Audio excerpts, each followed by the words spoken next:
Como decía, es doctor en geografía, es investigador del CONICET, es docente de la Universidad Nacional del Comahue, está dando clases en este momento y nos hace una pausa, un espacio para poder charlar. Germán Gabriel Pérez, buen día, ¿cómo estás? Hola, buen día, ¿cómo andan ustedes? ¿Cómo está todo por ahí? Bien. Germán, avanzar sobre el análisis del tránsito, como lo has hecho vos, en la zona del Alto Valle, del conurbano neuquino, de nuestra ciudad, me parece que es bastante similar en los grandes conglomerados del país, donde la cantidad de vehículos y de gente que se desplaza hace que colapsen los ingresos y los egresos de la ciudad, ¿o no? Bien, sí, la situación es similar a lo que se va produciendo un poco en las grandes ciudades de Latinoamérica, ¿no? Viene avanzando en ese sentido. Lo que por ahí sucede es que cada uno que se mueve dentro de la ciudad, incluso ustedes, ¿no? Piensen en cómo se mueven, cada uno está muy enfocado en su movilidad propia, ¿no? Y lo que le afecta a cada uno. Entonces, lo que venimos hablando desde el aspecto más urbanístico de las ciudades no es solamente en el tránsito. El tránsito vendría a hablar un poco de los vehículos, de las calles, y lo que hablamos en general es de movilidad urbana, que es algo más amplio y que tiene que ver no solamente con lo que pasa en la calle, sino cómo la gente se mueve, por qué medios, cuánto le cuesta a las personas, quiénes se mueven más, quiénes se mueven menos, y todas las consecuencias que eso genera, ¿no? Un poco, hoy arrancamos la mañana con esta noticia de la falta de colectivos en la ciudad de Neuquén, y por ahí uno piensa, uy, el que va en colectivo le va a afectar de esa forma, pero el que va en auto va a notar que hay mucha más cantidad de autos, por ejemplo, en la calle, ¿no? Ahora quizá la persona que no tiene colectivo no tiene que moverse, tiene que buscar otro medio de movilidad, y bueno, todo se genera en un caos justamente por ver la cuestión individual. Creo que hay que ver un poco más amplia la cuestión de la movilidad. Claro, en esa mirada amplia también las escalas que van tomando nuestras ciudades o nuestras regiones en cuanto a cantidad de habitantes también nos va mostrando otros problemas y otros conflictos a resolver.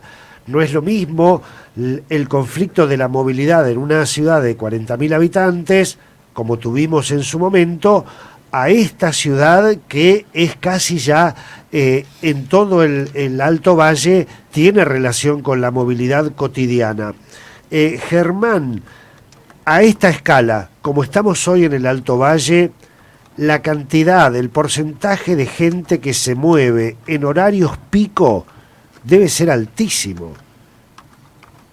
Sí, sí, por supuesto. La tesis que yo hago, analizo las entradas y salidas, por ejemplo, a la mañana hacia la ciudad de Neuquén. Bueno, han habido muchas noticias de esto, de más de 40.000 vehículos que entran. Por ejemplo, en una hora yo solamente he contado casi 3.000 vehículos que entran a la ciudad de Neuquén por el puente Cipolletti-Neuquén, ¿no? Sin contar el tercer puente. O sea, estamos viendo situaciones como, por ejemplo, cuando vemos los medios de Buenos Aires, cuando hablan del éxodo, que se van todos a la costa y que dicen tantos vehículos por hora. Bueno, acá diariamente sucede que más de 3.000 en una sola ruta ingresan a Neuquén, ¿no? Y tenemos una cantidad enorme. Sin embargo, es evidente que que la ciudad de Neuquén no la podemos contemplar como algo aislado, ¿no? O sea, lo que sucede en las ciudades cercanas va afectando, y lo que sucede en Neuquén a la vez afecta a las ciudades cercanas. Entonces, hay que tratar de ver la movilidad desde ese punto de vista más amplio, como dijiste vos al principio, de una especie de conurbación, un área metropolitana continua donde no tenemos áreas rurales en el medio, y Claro. tratar de gestionar la movilidad desde ese lugar, ¿no? Y lo que sucede ahora es que tenemos muchos municipios, muchas autoridades que por ahí ven su propia movilidad al interior y que lo deberían contemplar desde otro lugar. De hecho, hay un programa que se está llevando adelante desde el área metropolitana de la confluencia para tratar de gestionar esto e investigarlo un poco más profundo, ¿no? En todo lo que va. Claro, Pero yo porque no creo que sea, perdón, no creo que sea cuestión de escala. Hay ciudades muy grandes en América Latina, en Europa, que funciona bien la movilidad, no hay tantos cargos de tránsito. y tiene que ver con esto de que en Neuquén y en Argentina priorizamos mucho el vehículo particular. El vehículo particular ocupa mucho espacio en la ciudad, claro. y realmente es ineficiente en términos de ocupación del espacio, en términos de emisiones de dióxido de carbono, en términos de sociales, porque excluye al resto de las personas de un lugar que debería ser para todos. Claro, uno ve en otros lugares que se han generado servicios de transporte urbano a través de ómnibus o de trenes o de subterráneos que han dado mucho resultado para el ingreso y el egreso de la gente hacia el centro de cada una de las ciudades. ¿Es posible que aquí tengamos que ir pensando en este tipo de sistemas, Germán, para evitar tanta circulación vehicular? Sí, yo, por ahí para hacerlo un poco más dinámico, pensemos en un futuro, ¿no? Ustedes dos, ¿en qué se movilizan dentro de la ciudad o en su trabajo? ¿En qué van? En auto. Yo Claro. En auto. O caminando. Bien. Y por ejemplo, ayer o en estos días de movilización, por ahí alguna cuestión de conflicto, de tránsito, caos vehicular, embotellamientos y demás, ¿no? Así es. Hay, por ejemplo, ciudades en Europa, en Luxemburgo, donde el transporte público es gratis, ¿no? Y uno piensa, ¿qué me tienen que dar a mí, a la persona que maneja el auto, ¿no? Que tiene todo este conflicto en la ciudad, para abandonar ese medio de movilidad y pasar a otro? Claro. Y ver si ese cambio beneficia no solamente a mí, sino al resto de las personas. Hay un autor brasilero que propone que el transporte público debería ser totalmente gratis dentro de las ciudades. De hecho, ciudades europeas lo están haciendo. Y con buenos resultados, porque el transporte público ordena a la ciudad. Sin el transporte público como tenemos hoy, aparece el caos, ¿no? Claro. Ahora hay que ver qué tan dispuestos están los gobiernos a subsidiar el transporte público. ¿Por qué? Porque más gente dentro de un colectivo significa menos autos dentro de una calle, por ejemplo. Claro, claro. Pero en el análisis que yo hago de mi tesis veo que lamentablemente no vamos a ese camino. La pandemia, de hecho, también ha hecho que volvamos al vehículo privado por el temor al contagio y demás. Pero bueno, el mundo está yendo o hacia el transporte público, o a la gratuidad del transporte público, o a otros medios de movilidad, como son las bicicletas o los vehículos no motorizados. Claro, bueno, la introducción en el tránsito urbano de la bicicleta en forma masiva también ha generado un conflicto, Germán, porque no es fácil la relación entre el vehículo, la bicicleta, entre el vehículo y el peatón o estas nuevas formas de movilidad. Allí, ¿cómo se resuelve? Bueno, hemos visto algunas obras, algún trazado. ¿Ese análisis también vos lo incluís? Sí, existe una pirámide de la movilidad de a quién debemos beneficiar, ¿no? En primer lugar, el primer beneficiado, por lo que dicen todos los autores, tiene que ser el peatón. ¿Por qué? Porque nosotros nos movamos como nos movamos, en algún momento somos peatón. Sí. Si nos tomamos un colectivo, un tren, para llegar a nuestro trabajo hacemos una cuadra más, caminando media cuadra, entonces el peatón tiene que ser priorizado.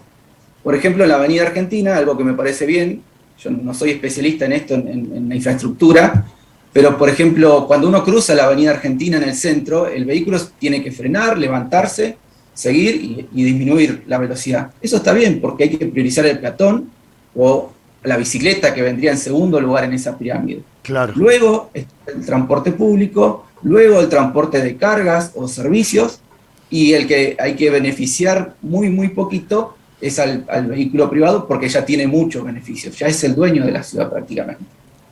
Claro. Germán, como grandes vías de ingreso y egreso de nuestra ciudad capital, uno observa, como decíamos recién, desde el este lo que viene desde Río Negro a través de los puentes.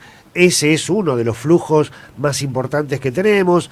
Desde el oeste también, por la ex Ruta 22, lo que es Plotier, Cenillosa, desde ese sector viene mucho por la ruta. También desde el oeste vienen por Belgrano, por Abraham, por el Metrobús, de toda esa zona también. Ahora se ha sumado desde el norte lo que es la avenida Raúl Ricardo Alfonsín y Ruta 7, que la vemos colapsada en estas mañanas. Y bueno, y hay otras vías que vienen desde el sur por Olascoaga, etcétera. Pero este nudo que se ha desarrollado de ingresos y egresos a la ciudad, ¿vos ya los observabas hace un par de años cuando vos hiciste este estudio, hace 7, 8 años cuando hiciste el estudio?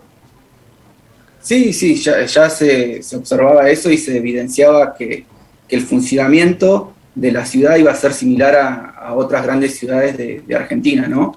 De tener este flujo matutino muy importante, ¿no? Y vespertino a la salida, ¿no? Claro. Cosa que sufrimos, por ejemplo, yo vivo en Centenario y sufro cuando vengo a la mañana temprano o a trabajar a la universidad, o cuando me voy a la tarde, noto esto, ¿no? Mucho más se nota en Cipolletti, en Fernández Oro, y cada vez ese flujo no es cercano solamente a Neuquén, sino también un poco más allá de Cipolletti, más allá de Plotier hacia Cenillosa, más allá de Centenario hacia Vista Alegre, claro. y podríamos ir incluso Las Perlas.